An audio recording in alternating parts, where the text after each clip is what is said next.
എല്ലാവർക്കും നമസ്കാരമുണ്ട്. ദാനി ഗോത്രത്തെ പറ്റിയിട്ട് ഇതിന് മുന്നത്തെ വീഡിയോയിൽ ഞാൻ ചെയ്തിട്ടുണ്ട്. അതായത് അവരുടെ മമ്മിഫിക്കേഷനെ കുറിച്ചിട്ട്, മരിച്ചുപോയവരുടെ പ്രസൻസ് കൂടെ ഉണ്ടാകാൻ വേണ്ടിയിട്ട് അവരുടെ ശരീരം ഉണക്കി, അതായത് പുകയിൽ ഉണക്കിയൊരു സംഭവം നമ്മൾ ചെയ്തിട്ടുണ്ട്. ഇനി അവരുടെ യുദ്ധങ്ങളെക്കുറിച്ച് നമുക്കറിയാം. ഇവർ മെയിനായിട്ട് യുദ്ധം നടത്തുന്നത് എന്തിനാണെന്ന് വെച്ചാൽ മറ്റുള്ള ഗോത്രക്കാരുടെ ഭൂമിക്കോ അല്ലെങ്കിൽ പന്നികൾക്കോ വേണ്ടിയായിരുന്നു പ്രധാനമായും തർക്കങ്ങൾ നടന്നിരുന്നത്. എന്നാൽ ഇവരുടെ യുദ്ധം കേവലം കൊലപാതകത്തിന് വേണ്ടിയിട്ടായിരുന്നില്ല, മറിച്ച് ഗോത്രത്തിന് അന്തസ്സ് തെളിയിക്കാനായിരുന്നു.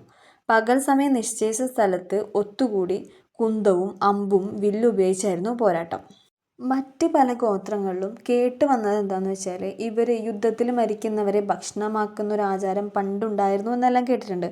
എന്നാൽ ഈ ഒരു ഗോത്രക്കാർ ചെയ്യുന്നത് എന്താ വെച്ചാൽ ആ മൃതദേഹം തിരിച്ച് ആ മരിച്ച ആളുടെ കുടുംബത്തിന് തന്നെ വിട്ടു നൽകുന്നുണ്ട്. മരിച്ചവരോട് ഒരുതരം ആദരവ് അവർ കാട്ടിയിട്ടുണ്ട് എന്തായാലും.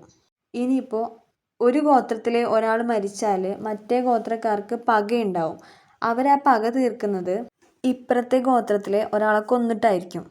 ഇത് തലമുറകളോളം നീണ്ടു നിന്നിരുന്ന കുട്ടിപ്പകയ്ക്ക് കാരണമായി എന്നെല്ലാം ചരിത്രങ്ങളിൽ കാണുന്നുണ്ട്. ഇനി മരിച്ചവർക്കായിട്ട് ഇപ്പോൾ ഒരു സ്ത്രീയുടെ ഭർത്താവ് മരിച്ചു എന്ന് വിചാരിക്കാം. അപ്പോൾ ഈ ഗോത്രത്തിലെ പുരുഷന്മാർ ചെയ്യുന്നൊരു പ്രവൃത്തിയുണ്ട്. അതായത് ശത്രുക്കളോടെന്നതിനേക്കാൾ ക്രൂരമായി നമുക്ക് തോന്നുന്ന അവർ സ്വന്തം ഗോത്രത്തിലെ സ്ത്രീകൾക്ക് നൽകിയിരുന്ന ഒരു ആചാരമാണത്.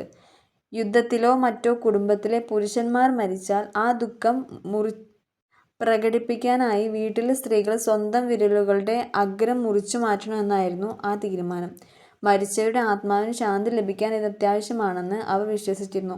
ഇതിനു മുന്നേ ഡാനി ഗോത്രത്തിനെ പറ്റി സംസാരിച്ചപ്പോൾ ഈ ഒരു വിരൽ മുറിക്കുന്നതിൻ്റെ കാര്യം ഞാൻ പറഞ്ഞിട്ടുണ്ട്. അത് കാണാത്തൊരു ജസ്റ്റ് ഒന്ന് കയറി കാണാം. ഇനി ഇവരിപ്പോഴത്തെ പോലെ തന്നെ സമാധാന കരാറുകൾ വെക്കുന്ന ആൾക്കാരാണ്. യുദ്ധം അവസാനിക്കുമ്പോൾ അവർ വലിയൊരു പന്നി വിരുന്ന് നടത്തും. ശത്രുക്കൾ പരസ്പരം പന്നികളെ കൈമാറുകയും ഒരുമിച്ച് ഭക്ഷണം കഴിക്കുകയും ചെയ്യുന്നതാണ് സമാധാന കരാറ് എന്നിവർ പറയുന്നത്.